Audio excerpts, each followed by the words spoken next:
It's your voice, your vote, and Election Day is just 8 days away, and more than 2.2 million people have already cast their ballots across the DMV. Today in D.C., 25 voting centers will be open for in-person early voting.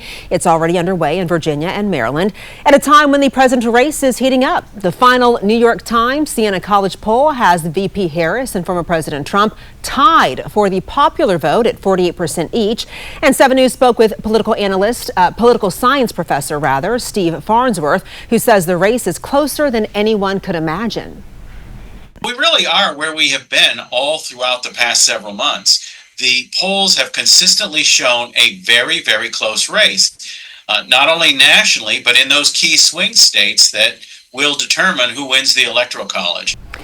And again, D.C. early voting starts today. 25 centers will be open from 8:30 a.m. to 7 p.m. daily until November 3rd. Former President Trump will hold a rally in Atlanta, Georgia later today, and J.D. Vance is speaking in Racine, Wisconsin. Vice President Kamala Harris and running mate Tim Walz are expected in Ann Arbor, Michigan. Now this as Harris gets ready to make her election closing argument speech. Yesterday, she spoke to voters in Philadelphia. Her opponent, former President Trump, held a big rally at New York City's Madison Square Garden.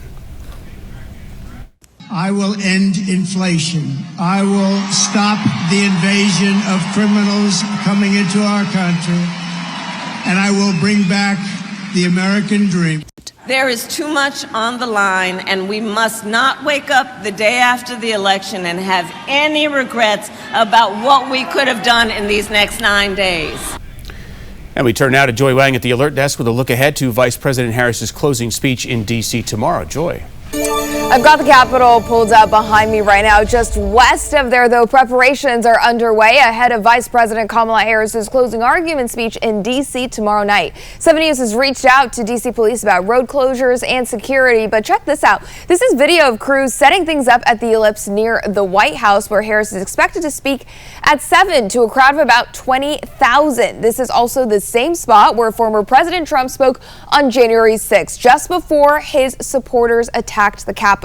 Harris's campaign says her speech will urge voters to turn the page from Trump. All right, Joy, thank you. Well, a big election case is headed to the Supreme Court. That is after the 4th U.S. Circuit of Appeals refused to reinstate a Virginia program to purge non-citizens from voter rolls. That decision comes after a federal judge on Friday ordered state election officials to restore the registrations of about 1,600 people. They were removed based on indications they might not be citizens. The judge said that purge violated a federal law that blocks systemic voter roll removals 90 days before a federal election. That law, however, allows review of individual registrations.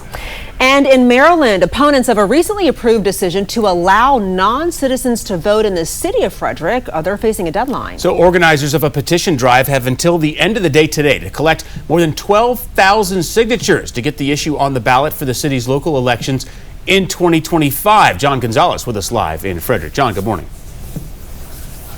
Good morning, Adam. And, this is rare. I'm told this type of petition has never been done here in the city of Frederick. And if it arrives here at City Hall with more than 12,000 signatures, it would put the controversial decision in the hands of voters instead of Frederick's Board of Aldermen. Shelley Alloy, a former lawmaker here, is helping to organize the drive to collect the necessary signatures. Now, the Board of Aldermen voted 4-1 on September 19th in favor of non-citizens voting in city elections. The move to put this on the ballot was an option, but it received no support. Supporters say all residents, regardless of their legal status, pay taxes and should have a voice. At the time people without property wanted to be identified as voters, it was considered ridiculous. At the time people of color wanted to be identified as voters, it was considered ridiculous. At the time women wanted to be identified as voters, it was considered ridiculous. There's another group of people that this will allow to vote, and that's somebody who just came here last week from anywhere in the world, has no buy-in in our community at all. So we did the math. 20% of the roughly 55,000 registered voters here in the city of Frederick would have to sign this petition by today. If not, the city of Frederick would become the largest city in Maryland to pass such a ruling. Reporting live, John Gonzalez, 7 News. Could be a long shot. We know you'll stay on top of it. John, thank you. So with just 8 days until the election, officials are reminding us to be cautious of misinformation and deep fake videos that have been surfacing online. One video in particular making the rounds this past week claimed to show mail-in ballots for Donald Trump being destroyed in Pennsylvania. Now, the FBI says the video is fake and was created by Russia.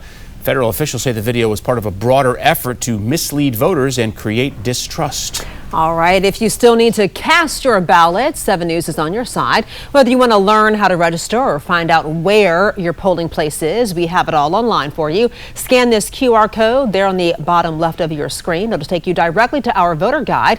You'll have this online through Election Day, November 5th. And for election night, 1 week from tomorrow, our coverage will begin here at 8 o'clock and 8:30 on our sister station, WJLA 24/7 News.